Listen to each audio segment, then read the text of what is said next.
We've been discussing the shape of God, Father, Son, and Holy Spirit. And it's a really important question to ask is, how does the Holy Spirit operate within the birth narratives? Because there you see something very significant happening. If you're thinking about the shape of God and you're thinking about and the Father and Son seem to be present very evidently in the birth stories of Jesus. But what about the Holy Spirit? So let me share the screen and you'll see where I'm coming from. So it's a very simple question. Here we go. How many ways do the Gospels mention the Holy Spirit within the birth narratives? So just think of the Gospels to begin with. And we think of the Gospel of Mark. Now, Mark's Gospel begins at the age of 30, when Jesus is 30 and about to begin his public ministry, and it's straight into the action. And Mark is always using the word immediately, this. And Jesus is a man of action, and he is, the teaching is not emphasized so much as the action, the activity of Jesus in his miracles and in his cross. In fact, a huge proportion of the Gospel of Mark is concerned with the last week of Jesus's human life. So Mark doesn't look at the birth narrative. Is that interesting? Isn't that powerful? And that's, of course, another question, but you have to ask the question, why? And what is the gospel if the birth narrative is of secondary importance to Mark? You could argue that the same applies to John. Now, John does have a magnificent prologue, which deserves its own mention, it deserves its own study. But effectively, after that prologue, John begins, as Mark does, at age 30. So again, John doesn't seem to talk about the birth narrative of Jesus.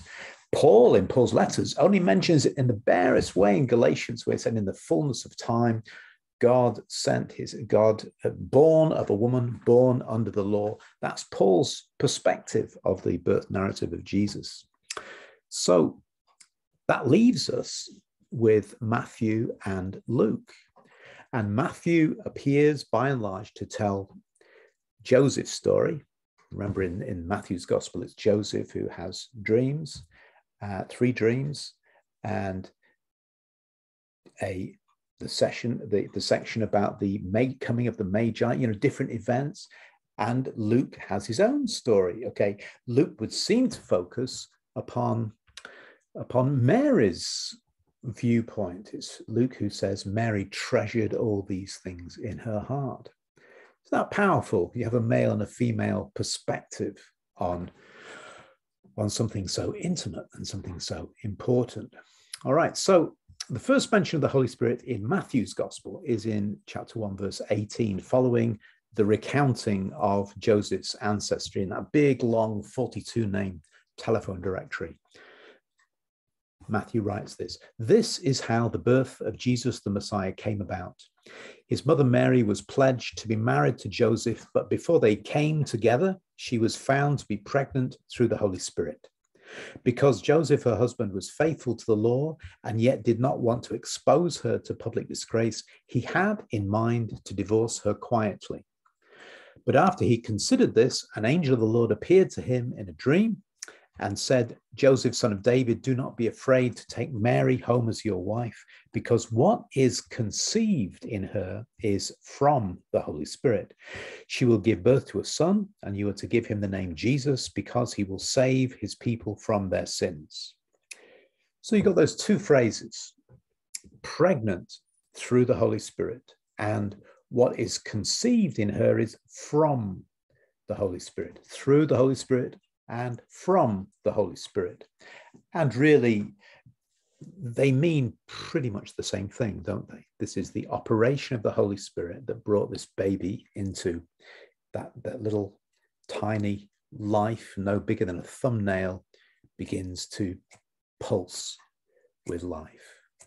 Something begins, and Matthew says, that's the Holy Spirit. That's where it began. And also, when you're thinking, more broadly, of the work of the Holy Spirit as, say, Luke describes it in the book of Acts later on, we have to notice the importance of prophecies and dreams in Matthew's narrative. And Joseph has two further dreams in chapter 2, verses 13 and verse 19. And each of those dreams has the stated intention of keeping the child safe. So they're not dreams in Daniel's kind of way of describing dreams. They are specific and targeted to this one mission. You might say the mission of Joseph's life, which was to keep Jesus safe. Is that interesting? Isn't that important? Okay, so on the screen here, you see I've referenced a much more thorough account of Matthew's narrative, and you can look on the link and follow that one up. But what about the bit that he does mention the Holy Spirit? You see, this is it. Those two phrases are it. That's the only mention of the Holy Spirit in the Gospel of Matthew in the birth narrative. And it's those two phrases, pregnant through the Holy Spirit, what is conceived in her is from the Holy Spirit. And they're almost parallel. They're almost identical phrases, really. And the scholars would say, they would infer that Matthew is importing this language, this Holy Spirit language, from his own source, because the angelic word to Mary is important enough to be passed along without editorial revision. It's just like it's something that everybody knows about. And it's so important. And it's written down. There it is. We've got it, or it's passed down orally. The Holy Spirit, this is what the Holy Spirit did. So it's so key, so vital that Matthew just quotes it intact without exploring it, which is what Luke seems to do. So we have to go to Luke to get a fuller picture of the Holy Spirit in the birth narratives. Okay. Now, Luke's account is very different. When Matthew uses prophecy, it's very brief and succinct and to the point. You know, you're going to be born in Bethlehem, as it is written, you know, Bethlehem of Judah, you know, the very specific, tight connections between statement and consequence. You know, so this is that. It's a very linear, very connected link. Luke uses prophecies all the time, but they're what you might say are modern prophetic utterances within the people of God. Everybody is just speaking or singing in prophecies. And those prophecies are heavily influenced by Old Testament sources. When we get to Zechariah's prophecy over the birth of John the Baptist, that one prophecy contains over 30 Old Testament references, according to my reference Bible. And the prophecy over the unborn John states that he will be filled with the Spirit and operate in the spirit and power of Elijah. That probably should have a small s there, the spirit and power of Elijah. The angel tells Mary that, and now this is where Luke becomes a lot more carefully nuanced than Matthew, explaining the work of the Holy Spirit in the conception of the fetus inside Mary. He says, the Holy Spirit will come upon you and the power of the Most High will overshadow you. That's a kind of Hebrew parallelism where one phrase parallels the other phrase, but they mean the same thing. So the Holy Spirit coming on you is the same as the power of the Most High overshadowing. That word overshadowing is a very precious word. It's really only understandable within a hot climate where you know, I live in a cold climate, basically, or a temperate and wet climate. And so when we use the word overshadow, we tend to have it in a slightly negative way of thinking of something oppressive or threatening, like thunderclouds overshadowing. But in a hot climate, it means something refreshing and consoling, an oasis, somewhere to rest. The power of the Most High will overshadow you. So the Holy One will be called the Son of God. And when Mary and Elizabeth meet, the baby leaped in her womb, and Elizabeth was filled with the Holy Spirit. And Mary responds with a prophetic song, the Magnificat. And many of the characters have that same phrase applied to them in Luke's gospel. When John is born, his father Zechariah was filled with the Holy Spirit. It's a familiar phrase, of course. Now, we're very used to that phrase, especially if your background is from a Pentecostal stream. We use that phrase constantly, saying filled with the Spirit, be baptized in the Spirit.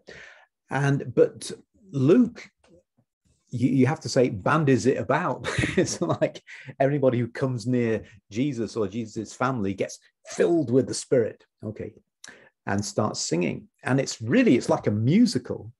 It's like everybody's bursting into song at the smallest opportunity. Okay, another prophetic song, his father Zechariah, filled with the Holy Spirit, and another prophetic song follows. And the actual birth story of Jesus is attended by shepherds, angelic visitations, and yet more singing. And when they come to offer the customary temple sacrifice of poor people, so they're coming, they're bringing the absolute minimum. And we read the following encounter. Now there was a man in Jerusalem called Simeon who was righteous. That's the same as the word that was applied to Joseph in Matthew's gospel. He was righteous and devout. He was waiting for the consolation of Israel. Powerful phrase, isn't it? It's not immediately evident what that means, but it must mean something like the overshadowing of Israel, the comforting, the reassuring, the coming into a fruit-bearing season. The consolation of Israel. And here's the phrase again, the Holy Spirit was on him. It had been revealed to him by the Holy Spirit that he would not die before he'd see the Lord's Messiah. Moved by the Spirit, he went into the temple courts. When the parents brought in the child Jesus to do for him what the custom of the law required, Simeon took him in his arms and praised God, and the band begins, and he launches into yet another prophetic song. But look at Simeon here.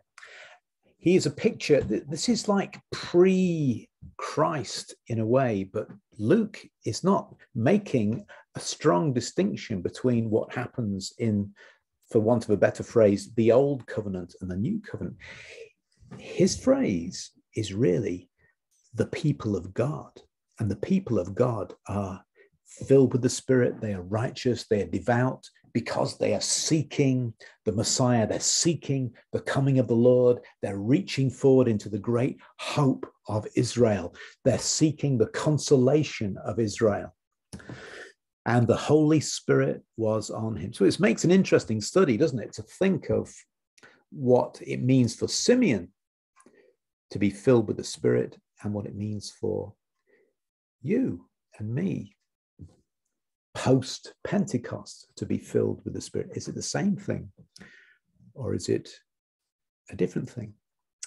Well, answer in the usual way. Send me your questions and we'll give it some thought together. Okay, but this is Simeon.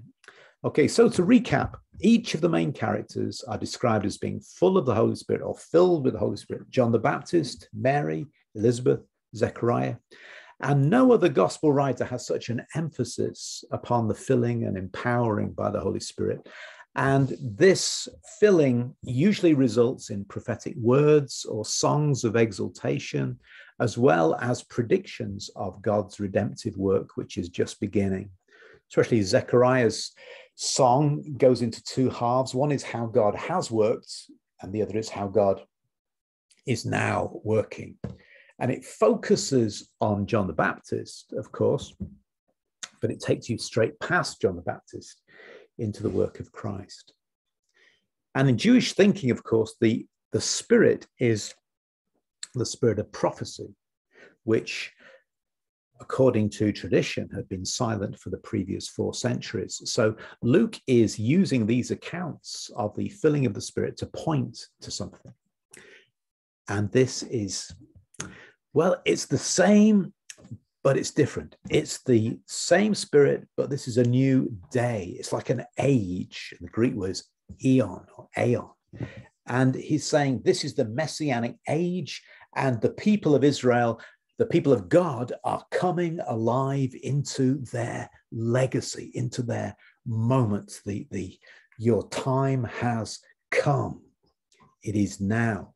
And Luke is using the coming of the Holy Spirit to put a bigger frame around the birth narrative of Jesus. Okay, and 8 times he explains carefully that the events associated with the birth of Jesus were the beginning of the long-awaited redemption of the nation of Israel. And he shows the promises given by the prophets are having their fulfillment in Jesus. It's like those tiny streams coming down the mountain are all coming together into one decisive moment, one decisive man, one decisive time. The hour has come. And this is not exclusive to ethnic Israel, but in a way which is surprising and mysterious to the people at the time, it involves a bigger redemption which will affect all nations. Good news to all people. So I want to finish with 3 words to think about this reflection. The words are work and power and gift. Luke is describing the early work of the Holy Spirit. And this dynamic is the only way these things could have happened. Remember, he also writes the book of Acts, and he gives us the account of Pentecost as a fact of history when 12 followers of Christ were so inspired, they go into the marketplace and speak with such power and authority that we are here today, part of a worldwide following of Christ. So this is Luke describing the power of the Holy Spirit. So here's the questions. It'd be interesting to talk about why we only have these 2 birth narratives. What's the significance of the accounts of Mark and of John within this discussion as well? What does it mean for us to think of the Holy Spirit operating on Mary in the way he did? And these other issues, which the place of dreams and prophecy and fulfillment, and Simeon saying moved by the Spirit, they're things that Luke is going to give us a lot more information about in the book of Acts. Okay, so we'll leave it at that point, and hopefully I'll get some questions and we'll take this further in the discussion. All right. God bless you.